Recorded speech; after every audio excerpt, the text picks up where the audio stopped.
À présent, le Conseil des ministres du jour qui a adopté plusieurs décrets de grande importance, dont 3 projets de décrets devant favoriser l'opérationnalisation de la loi sur la promotion immobilière.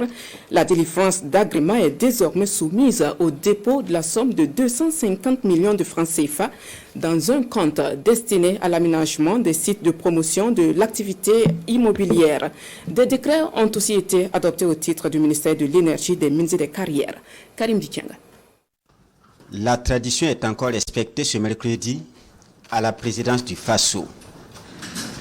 Autour du chef de l'État, le capitaine Ibrahim Traoré, le gouvernement discute de la vie de la nation. Parmi les actes majeurs, l'adoption de 2 décrets au titre du ministère de l'Énergie, des Mines et des Carrières.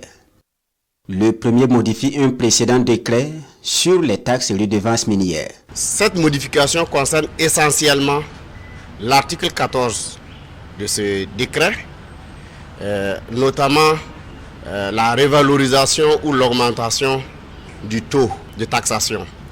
L'augmentation de ce taux de taxation est liée à l'évolution du coût de l'or. En réalité, dans l'ancien texte, on avait prévu par exemple un taux de 5% lorsque le coût de l'or dépasse $1 300 l'once. Mais aujourd'hui, on voit qu'avec la dynamique, le coût de l'or tourne autour de $1 800–1 900 et on estime qu'il y a lieu de revoir ce taux-là. Donc désormais, le taux passe à 6% lorsque le cours est compris entre 1500 l'once et 1700 l'once. Mais maintenant, au-delà de 1700 l'once, à chaque $100 l'once supplémentaire,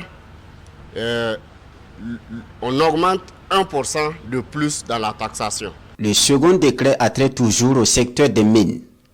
Il porte sur le contenu local.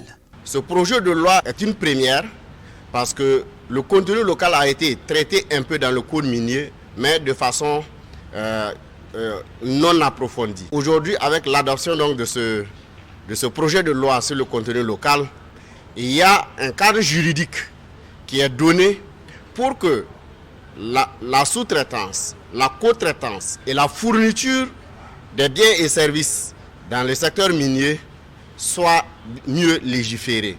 Aussi, comme on le sait que les sociétés minières sont majoritairement étrangères, on a prévu qu'elles puissent former des gens, le développement du capital humain, donc transférer les compétences, le savoir-faire, pour que des nationaux puissent effectivement avoir l'expérience et la compétence pour pouvoir exercer et occuper tous les postes possibles dans l'exploitation des industries minières. Les décrets, le Conseil en a également adopté au titre du ministère de l'Urbanisme, des Affaires foncières et de l'Habitat.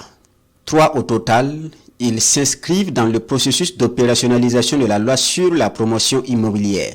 Le premier décret détermine les conditions d'obtention de l'agrément relatif. En termes d'innovation au niveau de ce décret, il faut noter que la délivrance de l'agrément est soumise à un dépôt de 250 millions dans un compte qui va être destiné essentiellement à l'aménagement des sites destinés à l'activité de promotion immobilière et également l'agrément de promotion immobilière et de coopérative de logement social à une durée de validité de 5 ans. Alors que le deuxième décret fixe les conditions d'approbation de projets et de programmes immobiliers, le troisième est en lien avec les cahiers de charges applicables aux zones de promotion immobilière.